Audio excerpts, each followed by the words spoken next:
Meeting. We're talking about a lot of different things. Consumer prices have actually dropped. There's very little inflation. Everybody predicted a lot of inflation, very little inflation. Energy costs are down.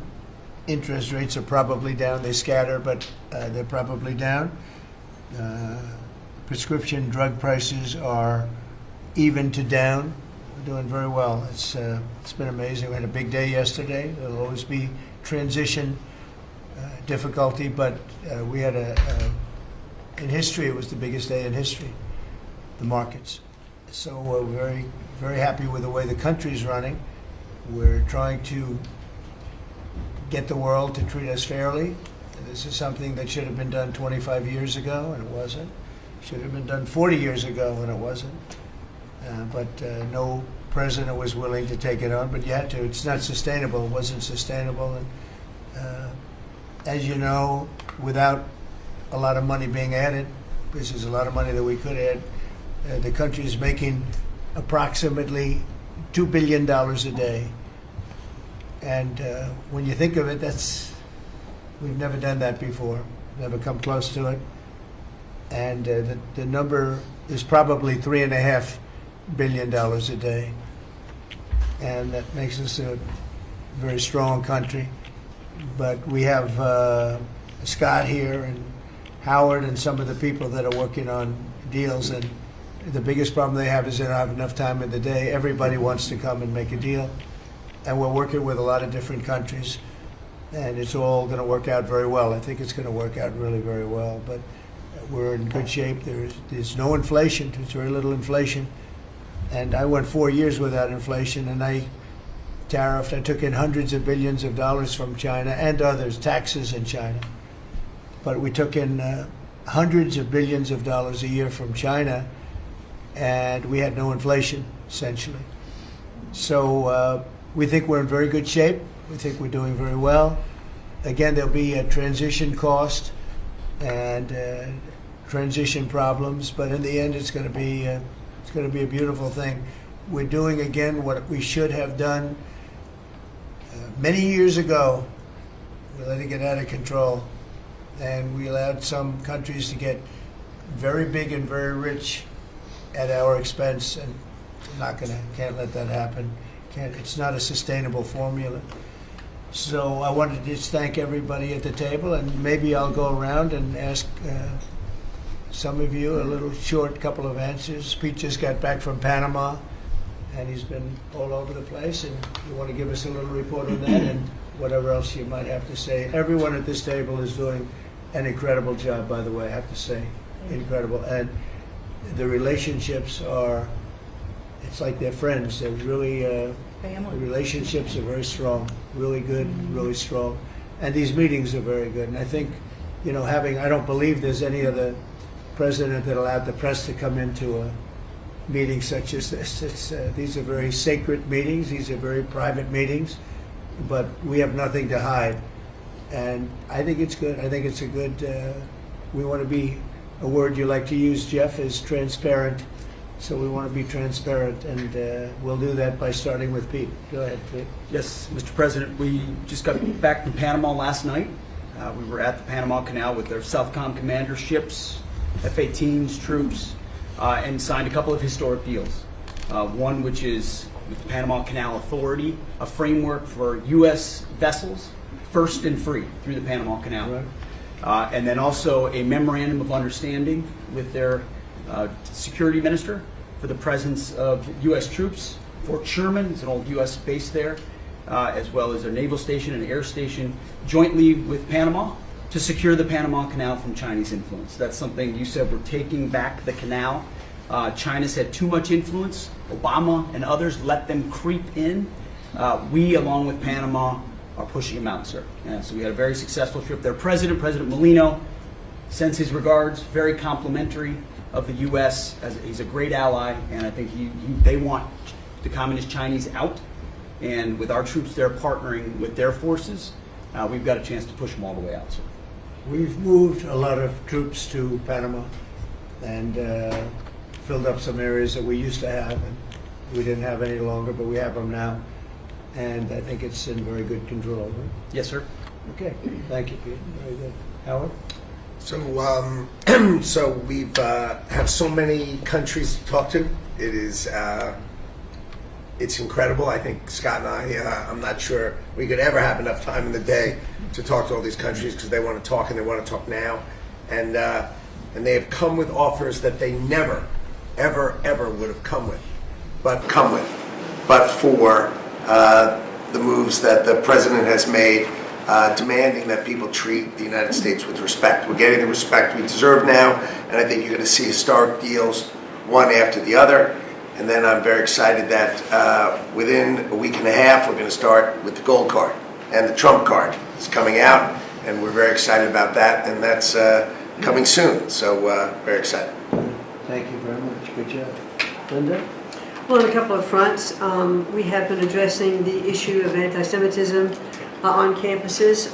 There's been some grant funding and contract funding that we've reviewed, and some canceled and some we've put on hold, waiting for that, while we do an investigation.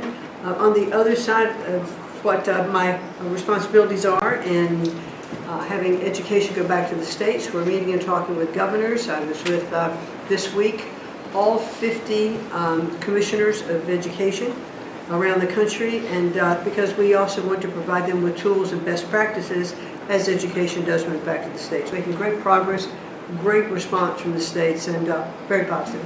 And what about colleges? You're holding $400 million from Columbia. From Columbia. $8 billion from Harvard. Can you imagine the money we pay Harvard? They have a $60 billion fund, and we're giving them $8 billion, and we're trying to figure that out. And then they hire de Blasio, the worst mayor in the history of New York, and they hire the woman from Chicago who was a disaster, total disaster, and they pay them massive salaries, and they're supposed to be teaching you government. That's not Harvard. That's not Harvard the way it used to be. So, do you have anything to say about that? The dollars you're holding back from quite a few universities that were not behaving. Yeah, and the other, there's some Princeton, Cornell, others that are coming in, and actually getting calls now from the presidents of the universities who really do want to come in and sit down and have discussions. And so we're investigating them, but in the meantime, we're holding back the grant and the fund money. Okay. Great job. Thank you. Very thankful for the House voting for the President's budget resolution along with the Senate bill. Made a ton of progress this week in working with members to ensure that a desire for flexibility in the Senate was not misconstrued as a desire not to slow and do spending reforms. And so we're very thankful for that. And now we can get after writing that bill, getting the President as big a package of his agenda to his desk. So very good week. Good. That's right. We just got the House vote, and now we're well on our way to getting, as we call it, the great big beautiful bill. It's a beauty. There's never been a bill like this one. We're trying to get it all into one beautiful bill. It's tax cuts, regulation cuts, and many other things. The border, a lot of money for the border. Well, you're doing a fantastic job. So, but we just got a report that we, as you know, you knew before us. Were you surprised we got the vote? We got the vote. And we're happy to get the vote. So I think we're going to be in very good shape. Okay, please. Mr. President, last year the Chinese received 1,700 orders for new ships. American shipyards received 5. Under your leadership, like so many other industries, we are going to revitalize and make shipbuilding and maritime great again with these blue-collar jobs. These are the cranes, the ports, opportunity zones, and drive that investment back in. We have under that executive order and also one to streamline foreign military sales for people that want to buy our equipment, and of course acquisition reform, all just this week under your leadership, Mr. President. So we're going to be rebuilding our shipbuilding business. We may order, would have to go to Congress for this, but we may buy some ships from other countries that we're close to and that do great jobs with ships, but we're going to start the process of rebuilding. We don't really essentially build ships anymore, which is ridiculous. It's going to be a very big business for us in the not too distant future, but in the meantime, we have countries that do very well at building ships, and we'll be dealing with those countries, and we may be ordering top-of-the-line ships from those countries. And within a fairly short period of time, we'll be building our own ships. So we'll probably have to go to Congress for that, but we're not going to have a problem. Susie, thank you very much for the job you've done. Go ahead, please. I just want to make sure you know that this cabinet, I think, pretty uniquely collaborates and cooperates and works together to accomplish all that you've asked them to do, and I think they deserve a lot of credit for that. True. You're doing a great job. The chief of staff, doing a great job. Lee, go ahead. Mr. President, the Biden EPA was strangulating the economy. The Trump EPA understands it's not a binary choice. We can protect the environment and grow the economy. Working with Doge and Elon Musk, we've now canceled $22 billion worth of grants, and we have launched what is the largest deregulatory action in the history of the country. Just in one agency. That's how much of a mess the Biden EPA left us. It is going to end up reducing the cost of living. It's going to create $22 billion worth of grants, and we have launched what is the largest deregulatory action in the history of the country. Just in one agency. What is the largest deregulatory action in the history of the country. Just in one agency. That's how much of a mess the Biden EPA left us. It is going to end up reducing the cost of living. It's going to create jobs. It's going to make it easier to purchase a car. It will be easier to heat your home. We're proud of this effort. The effort that we have is fulfilling the mandate that you earned from the American public. Clean air, land, and water for all Americans, unleashing energy dominance, permitting reform, advancing cooperative federalism, making America the AI capital of the world, and bringing back American auto jobs. When you called me that day asking for me to take this position, I was honored. And you were very specific and clear in what you wanted us to accomplish. We understand our mission, and at the Trump EPA, we're going to make you proud. Great job. You're doing a great job. And you have a lot of applications for approvals for power plants, which are going to really power the regular plants, and they're going to be right next to each other because we can't rely on our grid. It's old and it's tired, and it's very subject to being attacked, whether by rain or by bombs or by anything else. And we're letting people build their own power plants, and these are a lot of them being built with the AI and beyond the AI chips, and we're letting them build their own power, and never been done before. We're going to get it done quickly and approved quickly as part of a plant. They'll have a sort of be their own power company, and it's very exciting. They couldn't believe it when I told them that. I said, we're going to get you the approvals very fast as part of your regular plant. You're going to build electric producing plants, and it's very exciting. And they're able to do it very quickly and very well, and you made it possible. Thank you. You have a lot of applications for some of the biggest plants that have ever been built in the world. These are serious plants, aren't they? Huh? Approved. Applications in. We are open for business. Working with Secretary Burgum, Secretary Wright. We are going to make you proud. Good. Sean? First off, Mr. President, it's Brooke's birthday today, so happy birthday to Brooke. I want to thank you as well for the shipbuilding at EO. Again, to build ships, we also need mariners to sail those ships. I was just up at Kings Point for the Merchant Marine Academy a couple days ago, and we have some of the greatest young men and women who are learning how to be mechanical engineers to rebuild and fix the engines on those ships, but also how to sail ships. I would tell you that over the past decades, this academy has become, it needs some love. It's been a little bit dilapidated. We have to invest in sailors, and I appreciate you taking the initiative. To be a global power, we have to build ships and have sailors to sail those ships. These are the very people that help Pete should we come into points of crisis to support the military. So thank you for that. Number two, the last administration announced 3,200 projects, big, beautiful roads and bridges. Most of them are good. But they announced them, they didn't sign a grant agreement.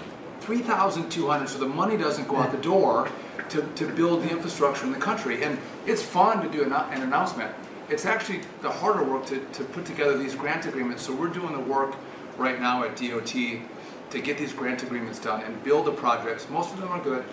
And they also put in all of this green and social justice requirements on roads and bridges. Take it out. We're pulling all that out and putting the money toward the infrastructure, not the social movement from the last Toward administration. good steel, right, as opposed to green paper mache. That's right. Thanks, great job. Thank you. Sir, first, we are, I would say, more than friends. We've all become family. And I think that what you have assembled in your vision is a turning point and an inflection point in American history. And so just being a part of that is the greatest honor. So thank you for that. And again, just the relationships here and the honor and respect we have for each other is a reflection of you and your leadership. So I just wanted to say that first.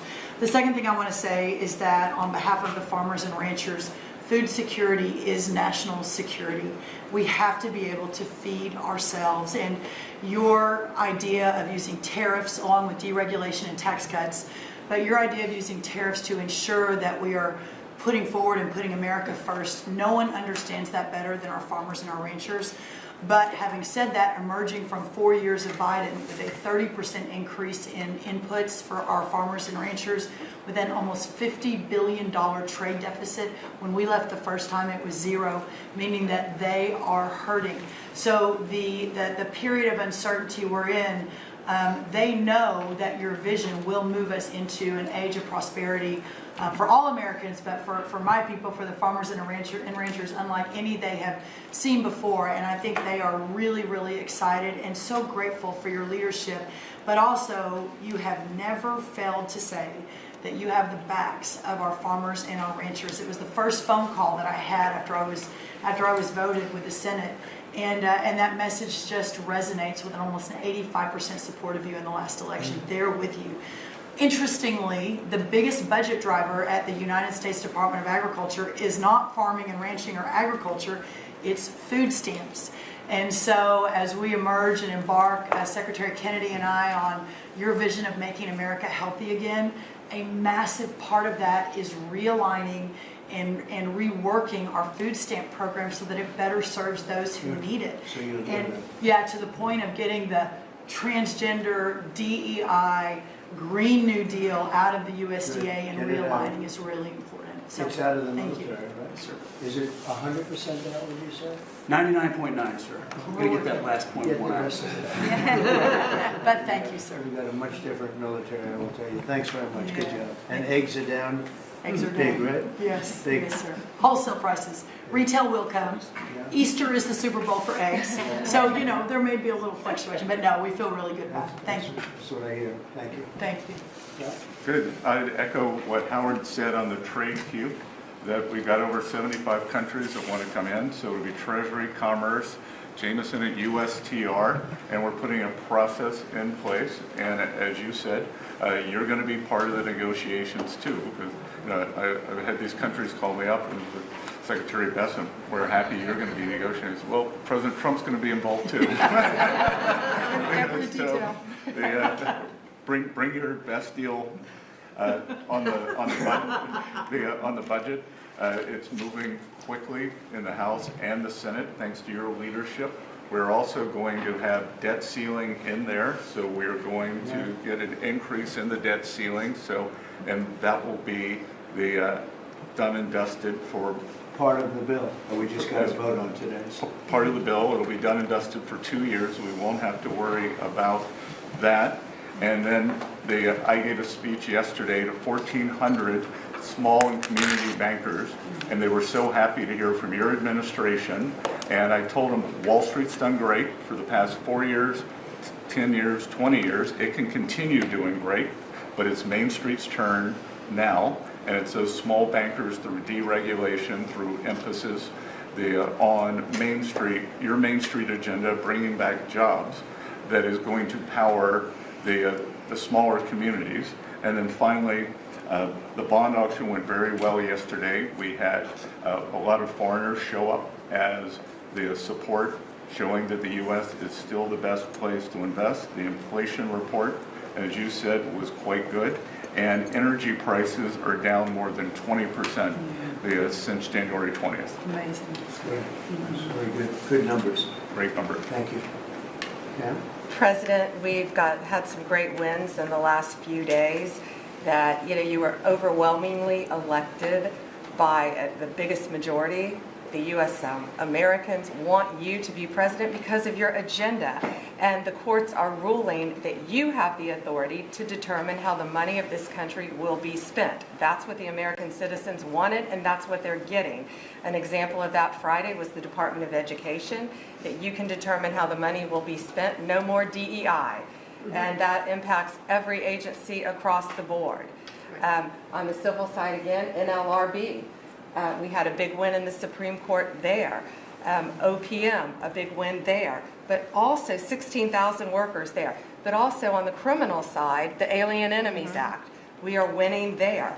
And your directive to me was to keep America safe, and that's what we're doing. Whether it's the alien enemies, all of these gangs, and they are enemies of our country. They are terrorists, they are organized crime, they have come here, they are extremely organized, they are spread throughout our country, and they are creating terror. And no more under your directive. And that has stopped. Yesterday in South Florida, we charged the 11 defendants with $500 million of pure cocaine coming into our country to kill our kids. They were caught. They will be prosecuted to the fullest extent of the law.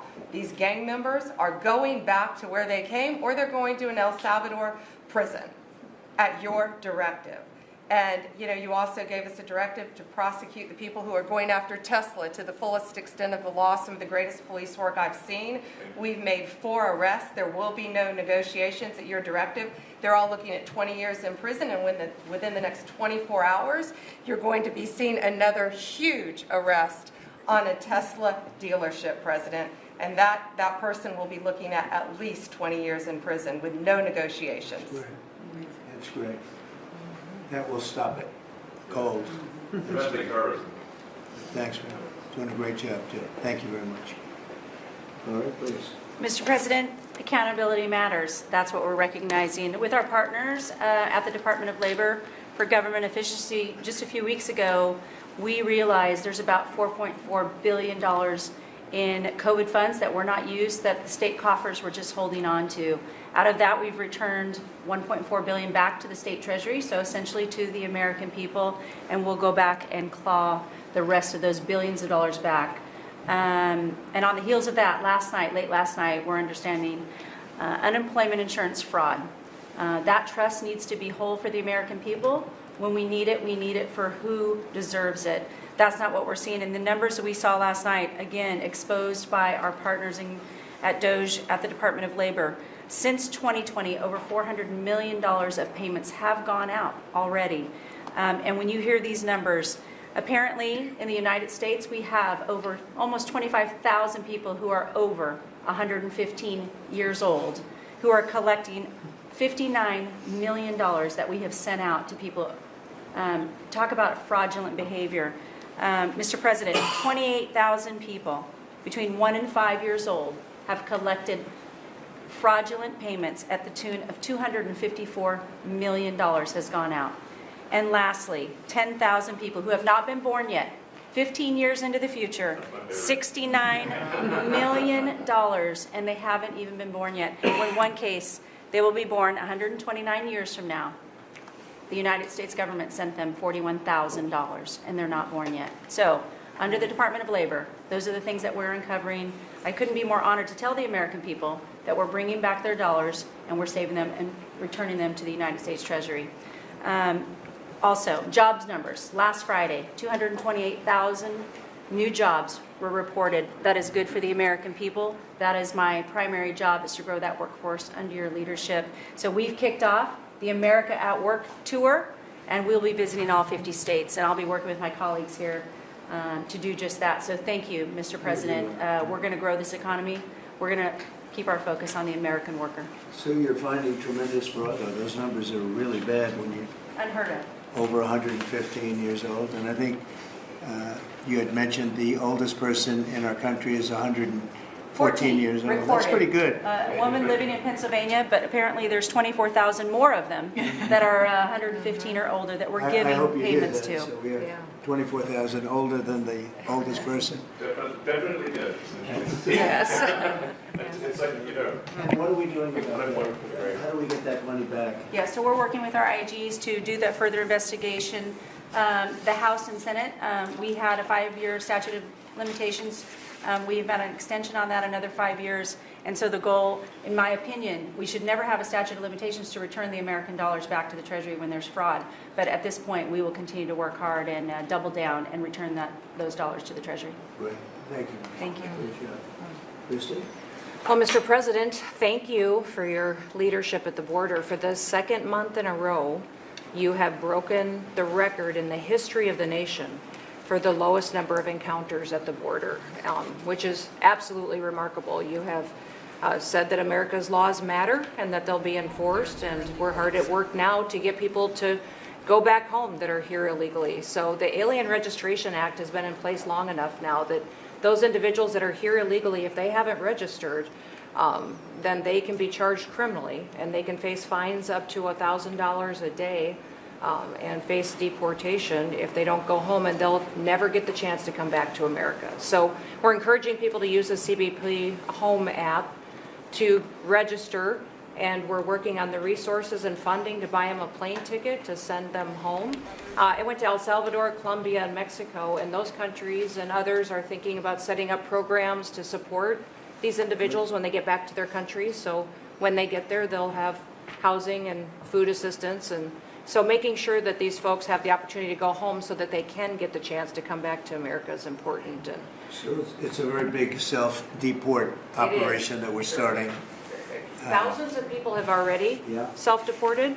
Well, we're just going to, when you had 21 million people that need to go home because they're here breaking our laws, then we need to facilitate that. And I've been working with the governors a lot lately on several different issues. One of them has been on FEMA for recommendations on how to do exactly what you've directed us to do. And then also I sent a letter and communicated with them that they need to be setting up a SCIF.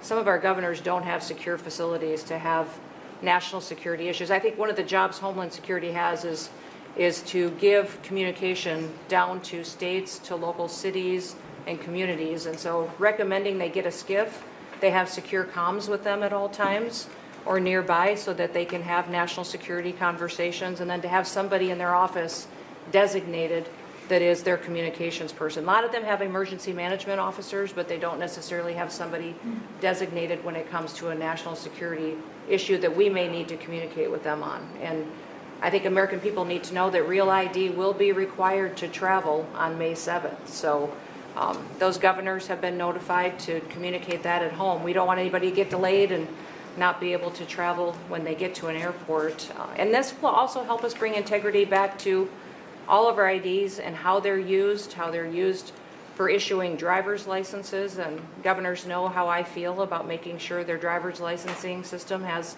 integrity, because a lot of people use their driver's license to vote.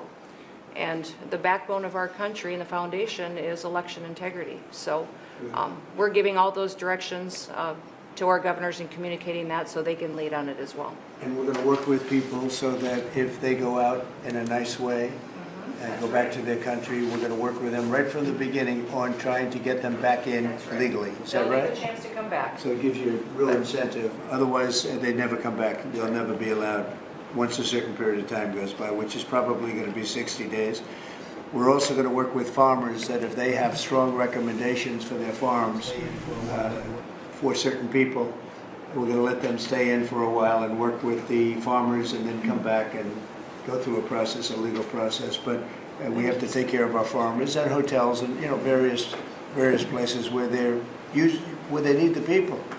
And we're going to be working with you very carefully on that. So a farmer will come in with a letter concerning certain people saying they're great, they're working hard. We're going to slow it down a little bit for them. And then we're going to ultimately bring them back. They'll go out, they're going to come back as legal workers. Yes. Okay? Yes, sir. Thank you. Which I think will be, I think it's very important. Okay, thank you very much, Gretchen. Jameson, I watched you testify for the last Yeah, he did. couple of days. You were on every night at 3 o'clock in the morning testifying. And you did great. You were fantastic. Thank you very much. This is what I like to do for fun, sir. You've been keeping us very busy. Last week, you started a reordering of international trade, something that hasn't happened for 80 years, something that should have happened decades ago. And you know that. You've known that for a long time. That's why you have us all working on this. You came into an emergency situation where President Biden left us with a $1.2 trillion trade deficit.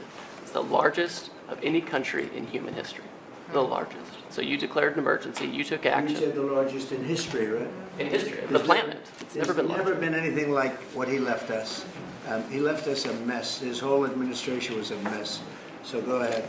So you declared an emergency, you imposed a trade action, so now you have a tariff on the world, it promotes U.S. manufacturing, it protects U.S. workers, and you've also given room for negotiation during this time so we can open export markets for our farmers and other producers and American workers. And this is why the unions vote for you, this is why the workers vote for you, this is why the families want you to be the president, because you're standing up for American workers and American communities. We've had countries come in over the past couple of weeks that represent more than half of global domestic GDP, more than half. That's who's coming in to talk to you and to your advisors about how to have reciprocal trade, how to have fair trade. Wouldn't have happened without you. Amen. That's great. Well, thanks to your fantastic leadership, this amazing cabinet, and the very talented DOGE team, I'm excited to announce that we anticipate savings in FY26 from reduction of waste and fraud by $150 billion. And I mean, and some of it is just absurd, like people getting unemployment insurance who haven't been born yet. I mean, I think anyone can appreciate whether, I mean, come on, that's just crazy. You know, some of these things, people ask me like, well, how are you going to find waste and fraud in the government? I'm like, well, actually just go in any direction. That's how you find it. It's very common. it's, as the military would say, target-rich environment. So I think we're doing a lot of good in excellent collaboration with the cabinet to achieve these savings. And it'll actually result in better services for the American people, and that we're going to be spending their tax dollars in a way that is sensible and fair and good. And your people are fantastic. In fact, hopefully they'll stay around for the long haul. We'd like to keep as many as we can. They're great, smart, sharp, right? Yes, Finding things that 100%. nobody would have thought of. Very computer savvy. Yes. We're working with Howard to get the Trump Gold Card operational, hopefully in the next week or so. Yeah. That'll be very exciting. Really exciting. It's a pathway to citizenship into the United States. I think it's a big deal. Yep, it's a big deal. Thank you very much. Great job you're doing. Sir, thanks for your leadership and setting the mandate of transparency and accountability across the U.S. government.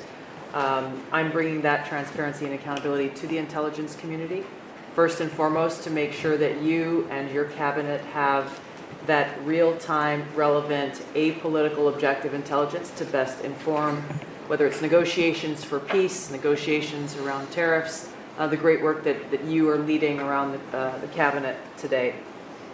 Secondly, working with Department of Homeland Security and the FBI to increase our information sharing to achieve your goal of countering the narcotic trafficking and our ability to go after cartels now designated as foreign terrorists.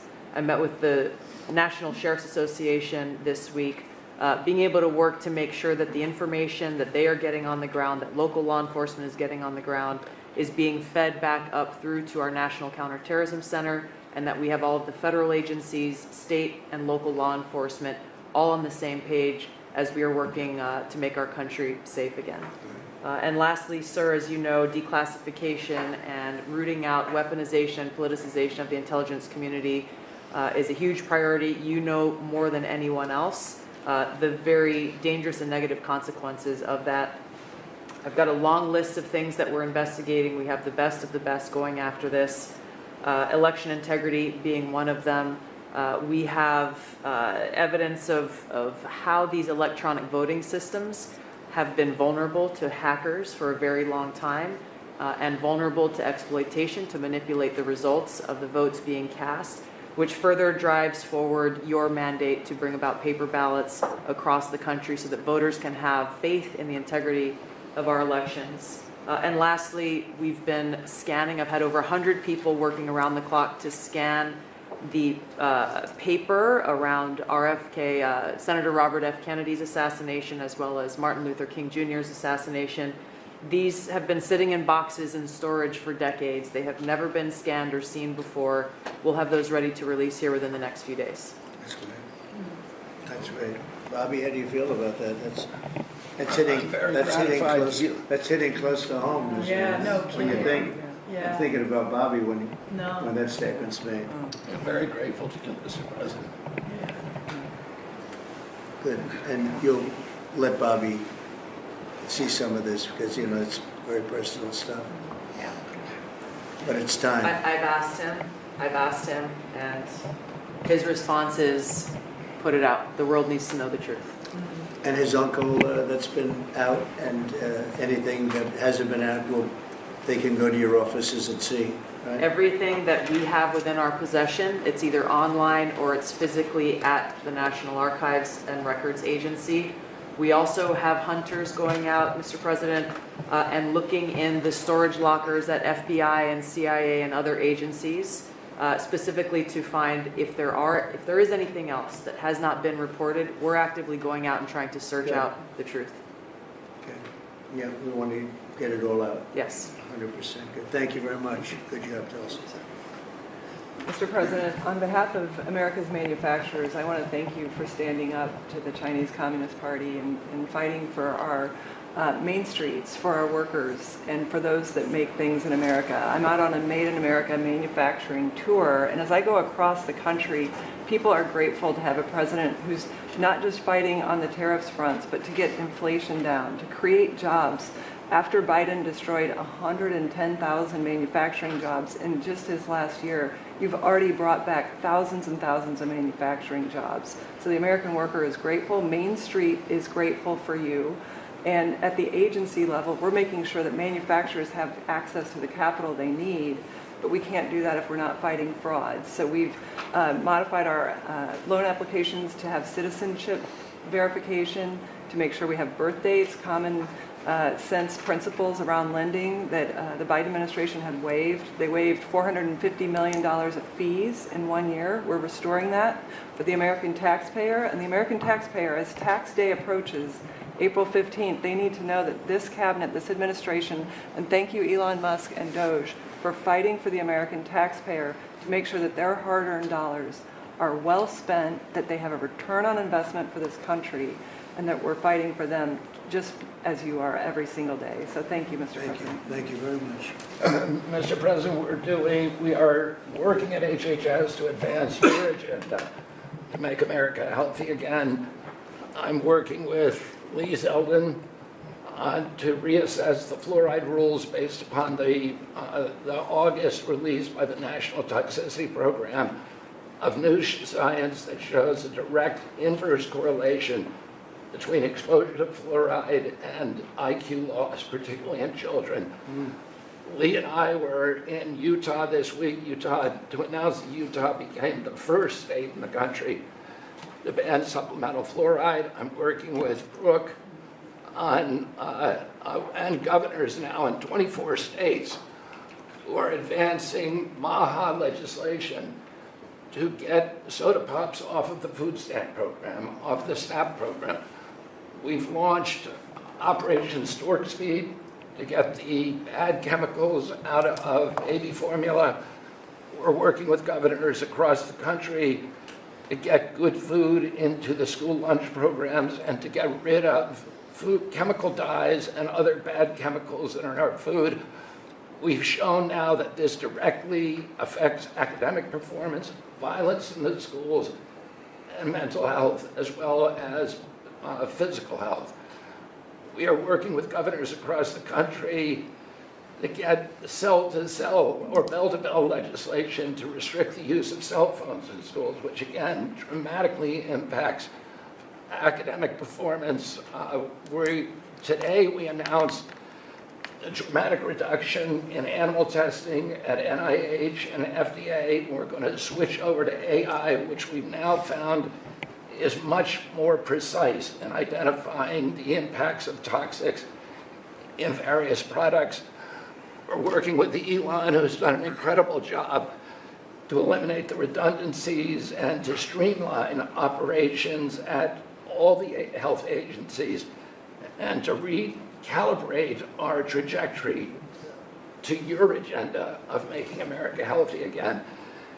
And finally, on the CDC has done an amazing job at getting the measles outbreak under control. We have about 680 cases now in 22 states, compared to the same outbreak in Europe, which is 127,000 cases and 37 deaths. Our numbers in this country have now plateaued. And I want to thank CDC for that. And we're trying to refocus the press. We've had 3 measles deaths in this country over 20 years. And we're trying to refocus the press to get them to pay attention to the chronic disease epidemic as you've asked us to. We have now 38% of American youth are pre-diabetic. This was unknown 30 years ago.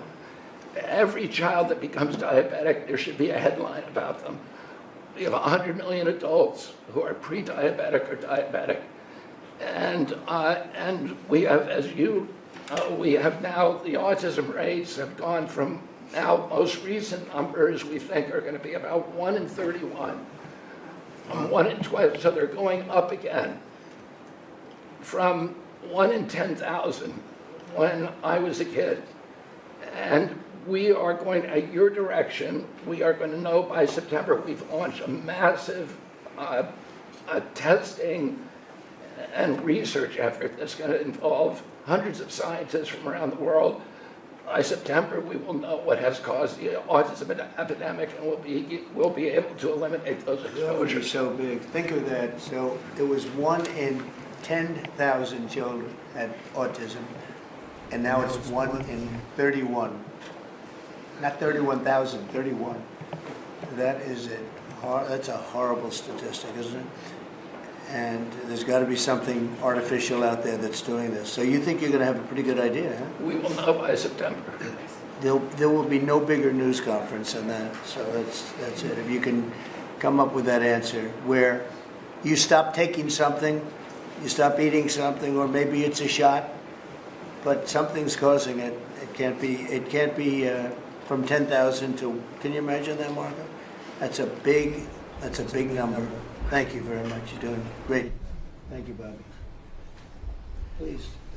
Well, Mr. President, one of your primary administration goals is to make sure that we unleash American energy, and of course the strategy behind that is when we do that, it helps make it more affordable for all Americans. Energy isn't just our industry, it is the foundation of every other industry, whether it's food, manufacturing, clothing, transportation.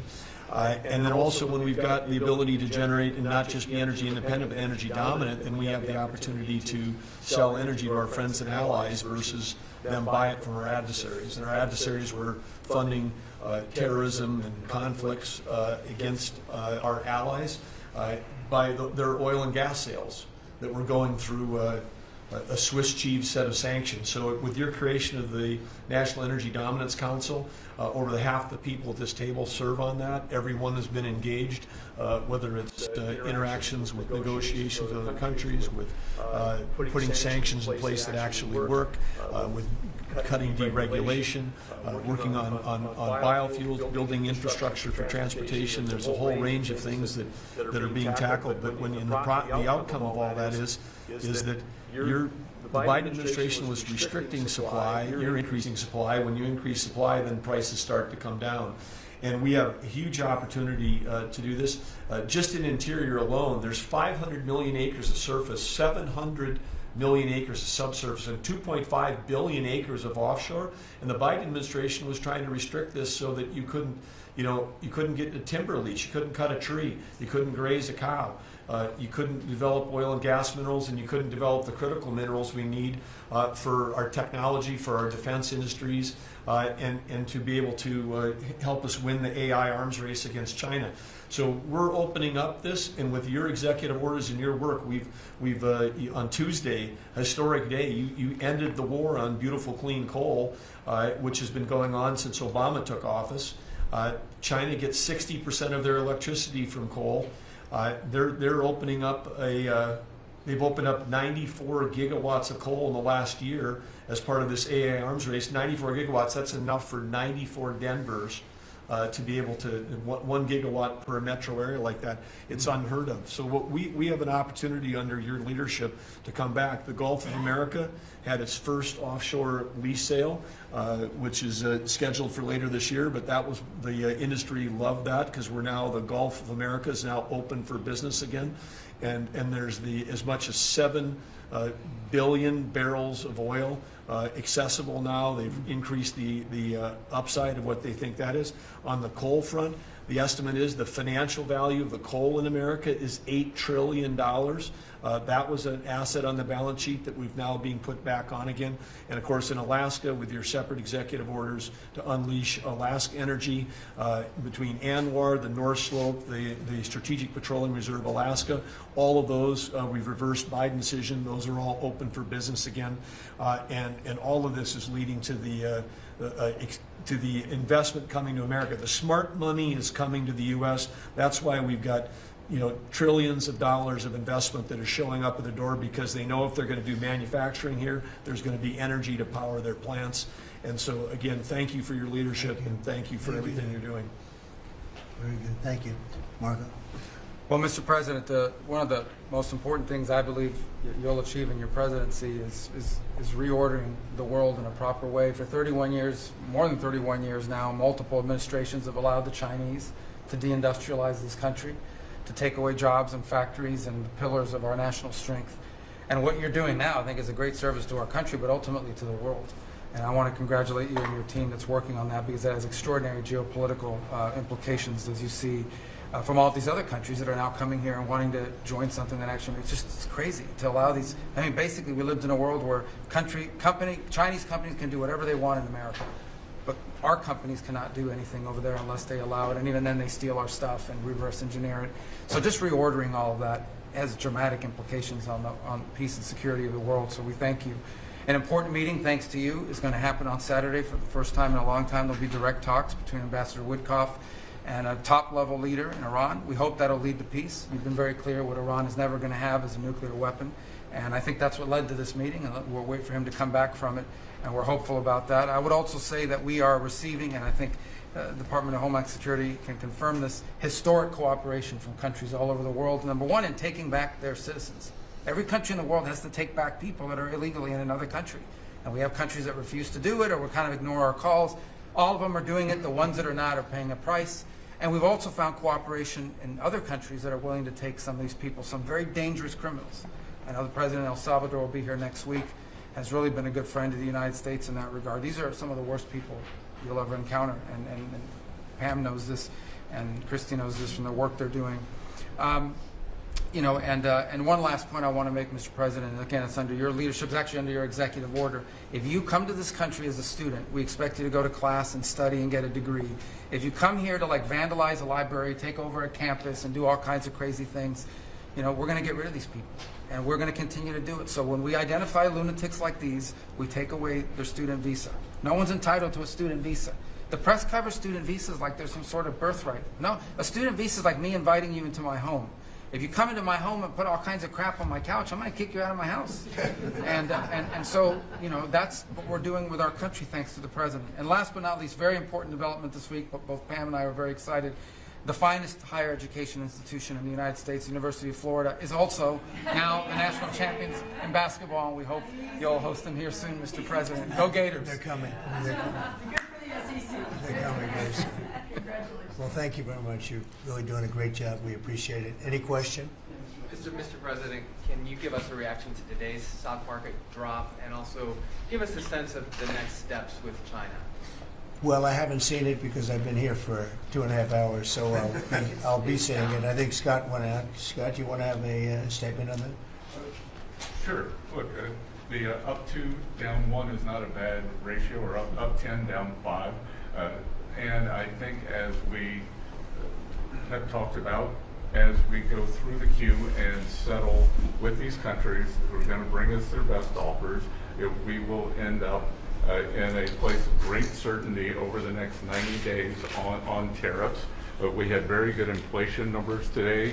Oil's down. We had a successful bond market, so I don't see anything unusual today. And next steps for China, sir? Well, we'll see what happens with China. We would love to be able to work a deal. They've really taken advantage of our country for a long period of time. They've ripped us off beyond nobody. How people stood for it, sitting in my position, is not even believable. And we're talking about many presidents, not just a couple. But they did, and all we're doing is putting it back in shape. We're resetting the table. And I'm sure that we'll be able to get along very well. I have great respect for President Xi. He's been, in a true sense, he's been a friend of mine for a long period of time. And I think that we'll end up working out something that's very good for both countries. I look forward to it. Mr. President, China retaliated today by reducing the number of American films that can be shown there. What's your reaction to them now targeting cultural exports from the United States? I think I've heard of worse things.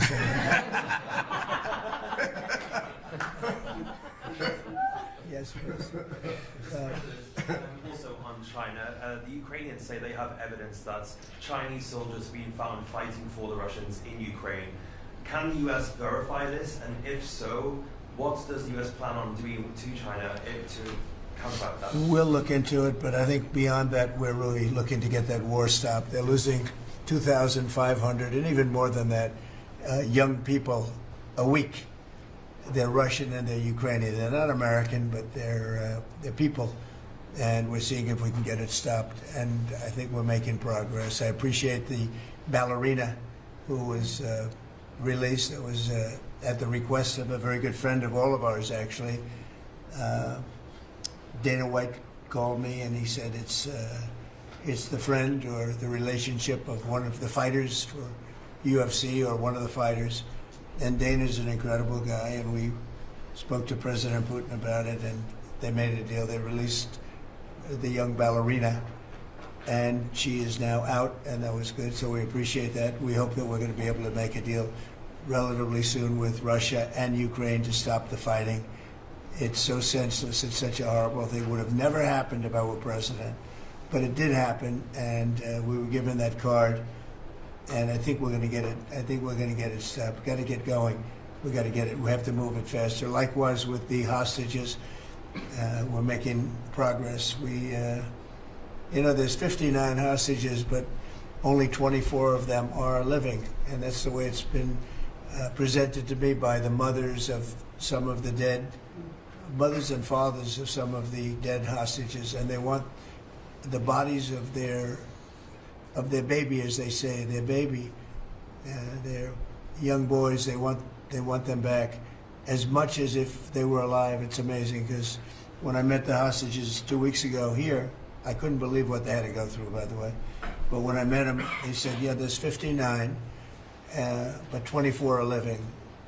And they actually consider, I guess if you're a parent, you do consider it this way, that the remainder who are dead, the 24 that are alive, the remainder that are dead, they want them back just as much as they would want them back if they were alive. It's really pretty amazing and pretty sad. So we're getting close to getting them back. We have a lot came back. A lot of people are very grateful. And some came back in pretty bad shape. Some came back, they're okay. I think they're going to be scarred mentally for a long time. Because if you sit down and talk to them, as I have, what they went through is incredible. But we're making progress. We're dealing with Israel. We're dealing with Hamas. And it's a nasty group.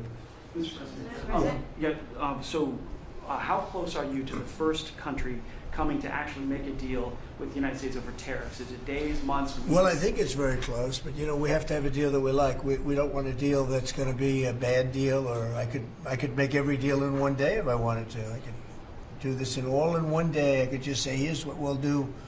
And I was saying to the people before, to Scott, mostly to Scott and Howard, and some of the other people that work with us on the negotiations. We have a lot of law firms that have paid me a lot of money in the form of legal fees. We're going to probably use those firms to, if we can, I think we can, I'll make a contribution to the country, but they're great firms. They're the best firms, the biggest, and really the most prestigious.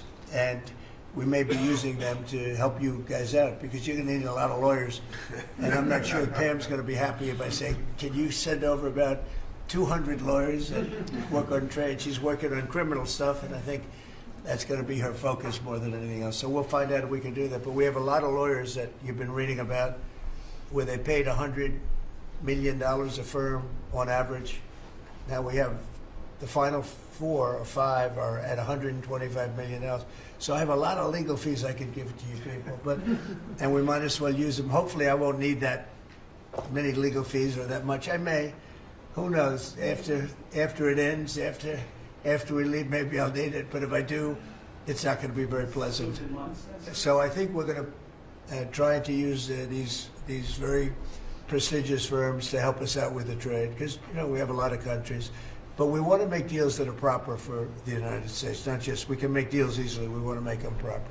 Mr. President, if you aren't able to reach the deals that you want to see at the end of the 90 days, will you put those higher tariffs in place, or will you extend that's what would happen. I mean, if we can't make the deal that we want to make, or we have to make, or that's good for both parties, it's got to be good for both parties. You wouldn't. And then we go back to where we were. Go back to the numbers that you announced last week. I think so. You wouldn't extend the pause. Yeah.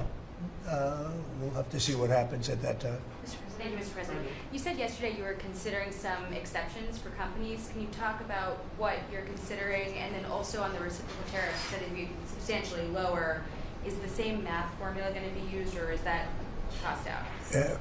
I'm not considering now for any country or company, but it's possible that I would. But I'm not. We don't have that situation right now. People understand where we are, what we're going to do. But it could happen. It's called flexibility. You have to have certain flexibility. What are you planning on using the money that you're gaining from revenue through the tariffs on?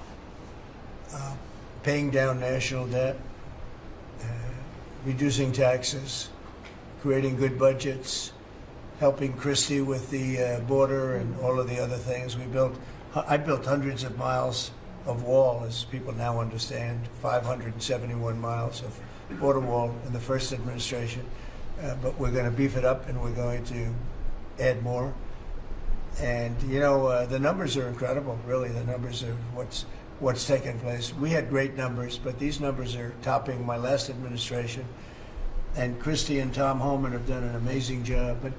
But it's an expensive process. This weekend, where they used to have hundreds of thousands of people standing there pouring through the border in Tijuana, Mexico, this weekend they had nobody. You had a man sweeping this massive piece of concrete, which is, the area where they said massive. And I've looked at that during the Biden administration. You couldn't see a piece of that concrete. There were so many people on it. You couldn't, if you had a helicopter shots, you couldn't see concrete. Now, this weekend, you had nobody there but a man with a broom sweeping it and cleaning it up. Pretty amazing. It's really an amazing job. But it will be used for that. It'll be used for a lot of things. It'll be used by the Department of Justice for doing a great job. Pam is doing a fantastic job. So it's going to be used for a lot of different things. On the 10% tariff, is that a basement? Is that the It's a baseline. Can countries negotiate that to bring that It depends down? on what they're adding. Some countries we have massive deficits with, or they have big surpluses with us, and others it's not that way. So it depends.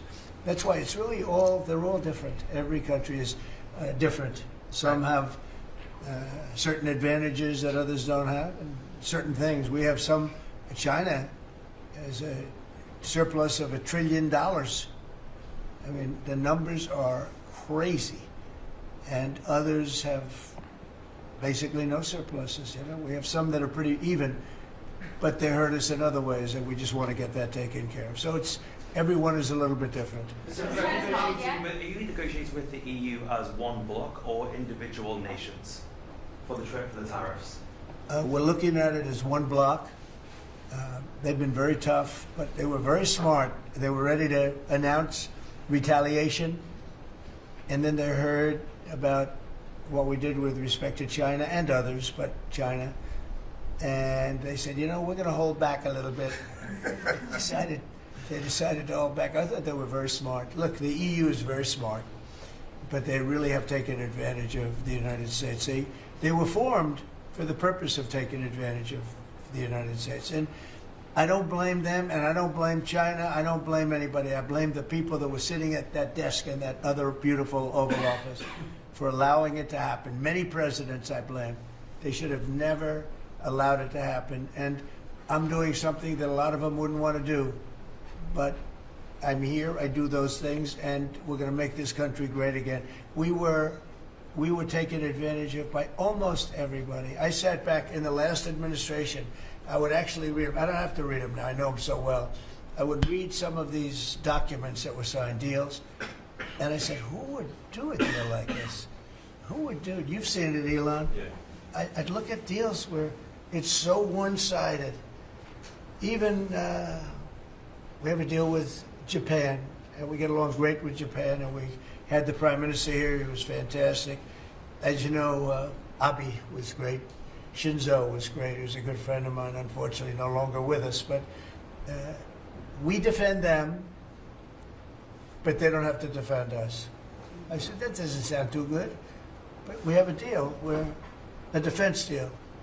We pay hundreds of billions of dollars to defend them. But if for any reason, in other words, we pay all the money. They don't pay anything. But if we're ever attacked, they don't have to do a thing to protect us. I said, oh, that sounds like a wonderful deal. So that's just one out of thousands. And I just wonder who did this. And it's people that either hate our country or didn't care, an expression that you use. I think it's really a lot of them didn't care. It's just hard to believe how bad they are. Now that's a little bit of a defensive deal, but I'm talking about trade deals, the same thing. They're so bad, you would say, how come? And even when I'd renegotiate, like I'd go to a country, they'd give me everything I asked for. I said, why didn't somebody ask for it like originally? They give me everything. I think when they were negotiating, they didn't care, or they didn't ask, or they were shy, or they were very stupid, or they hate our country. Yeah, go ahead, Jeff. You were speaking about Japan. Can you clarify what your vision is for U.S. Steel? You referenced it yesterday. Yeah. There were some questions about what you actually want to see happen. Look, U.S. Steel is going to do very well now because of tariffs, and I don't know why they even need a deal. But the only thing is, U.S. Steel, if you go back 80 or 90 years, that was a behemoth in this. That was our biggest, most. If we were around, we would have been very proud of it. Today we have different types of companies that are big.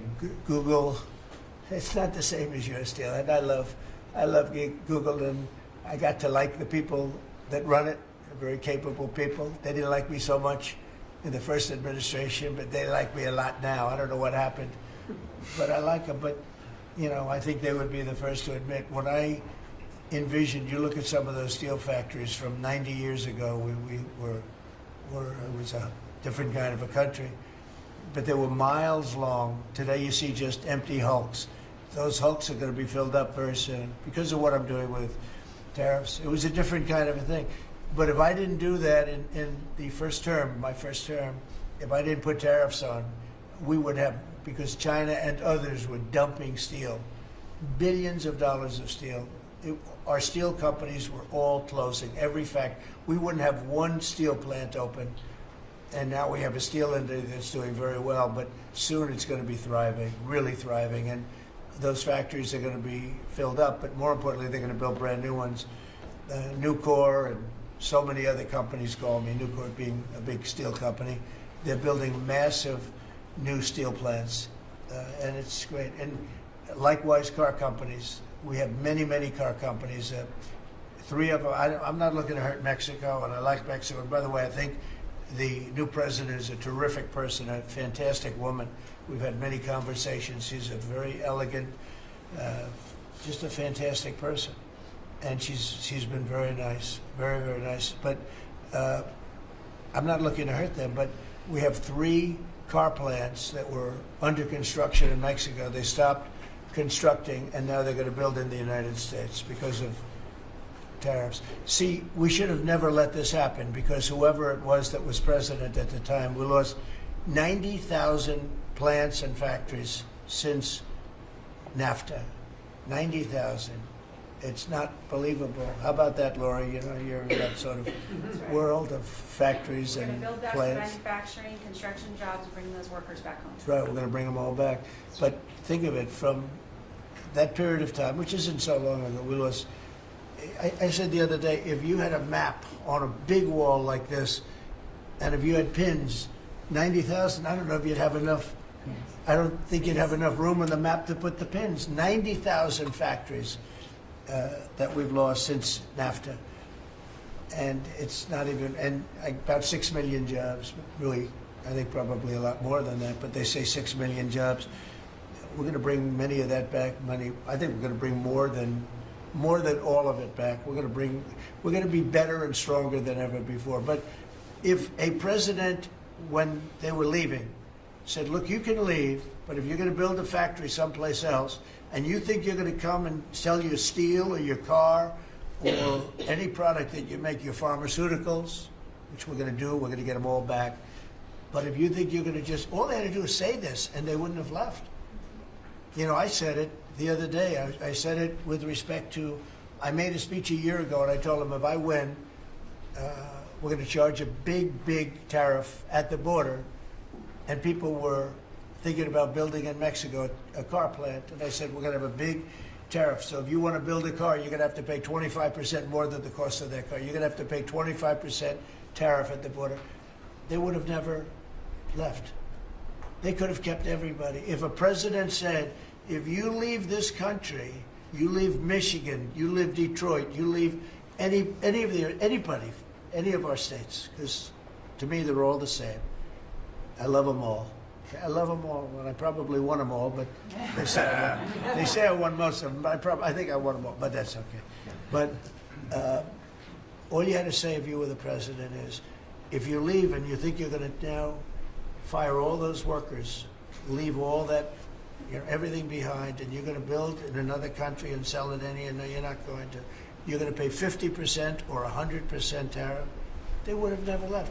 And all you had to say, Marco, all you had to say very simply is, you don't have to write it down. All you have to do is say it verbally.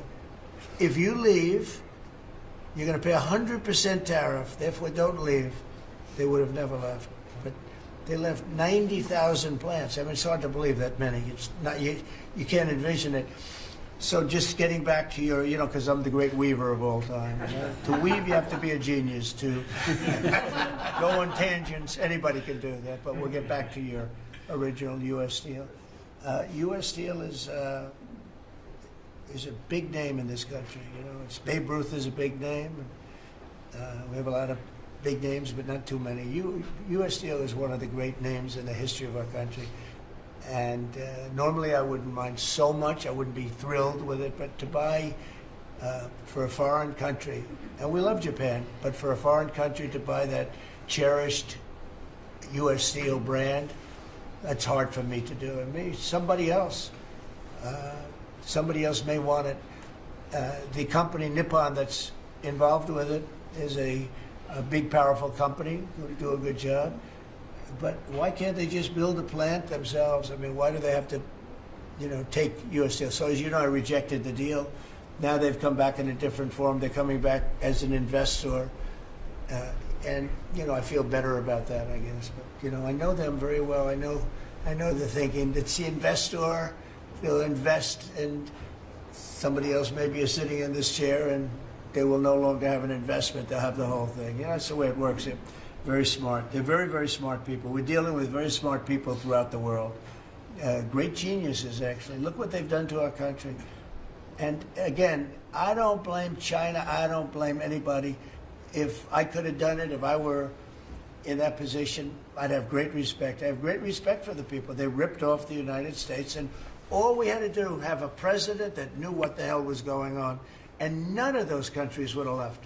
Those companies, none of them would have left. So that's a little lesson in basic business. And it's really basic business. It's not complicated business. It's very basic business. And we'd have every one of those car plants going just the way they were 30 years ago. None of them would have left, but now they're coming back. Mr. President, the Labor Department has confirmed that $400 million went to fake people for unemployment benefits. I just wanted your initial reaction to that. I think it's terrible. I just heard it from Lori, and I appreciate it, and you heard it from Elon's people, right? That's right. Elon's done a fantastic job. Look, he's sitting here, and I don't care. I don't need Elon for anything other than I happen to like him. But I'm telling you, this guy did a fantastic job. I don't need his car. I actually bought one because, and they said, oh, did you get a bargain? No. I said, give me the top price. I paid a lot of money for that car. But honestly, he makes a great car. You know what I do with it? I let the people in the office drive around in it. Margot and Natalie, they're all, Chamberlain, they're all driving around the most beautiful car. It's gorgeous. But I did that as a sign of, just a show of support. Numerous people have done that. Just a show of support. Because, you know, he's done a fantastic job, but he hasn't been treated properly. The unemployment Hasn't been treated properly, yeah. Mr. President, can you talk to us about your communications with China? Has President Xi reached out at all since the tariffs? Well, I don't want to escalated? say who's reached out. I just say that I think it's going to work out, hopefully well. Including TikTok? They're very big. It's hard to get over, if you're me, what they've done to our country.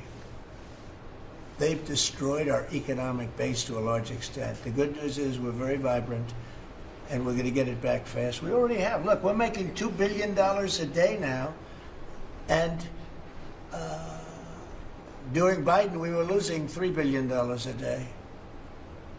Biden was a disaster. He was the worst president in the history of our country. And you know, to me, worse than that, because the money you can make if you have the right guy in this position, worse than that was what they did on the border. By allowing the jails of the world, not South America, all over the world, to be opened up so that we take everybody from Africa, Asia, South America, Europe, the bad ones. They opened up their jails and they dumped them in the United States. And now this beautiful young woman who seems to be, boy, she loves what she does, though. I think she loves what she does because she's a patriot. She hates to see it. And Tom and all the people. But for us to spend, you know, hundreds of billions of dollars this is just, I don't know, they either hated the country. Who would do this? Who would want millions of people to pour through an open border? We have no idea who the hell they are. And just walk right through. And half of them, whether you like it or not, you could look at them and you could say, they are not going to help us. These are some rough people. But they'd empty out their jails, and they'd empty out their mental institutions, insane asylums, and they let them into the United States of America. And inflation we can fix, and all of the other things we can fix. We'll get it going. But this is something, it's such a horrible thing, and it's really hard. You know, we have to do deportations. Now we're doing self-deportation. We're coming up with all sorts of ideas. And they must have known it's not going to work out well. And, you know, we want people to come into our country, by the way. We need them badly for the jobs. But we want them to come in legally. They have to come in legally. They have to show that they can love our country. Thank you very much, everybody. Thank you. Thank you very much. President, Democrats are making allegations about market manipulation yesterday. Thank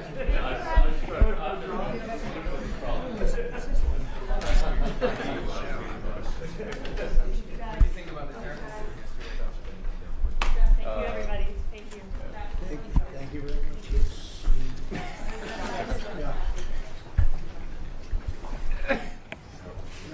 propaganda, so we'll let the press, have the camera.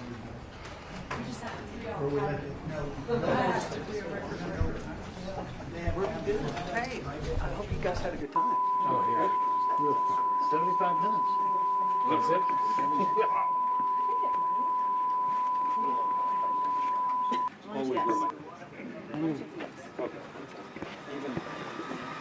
All right, thanks.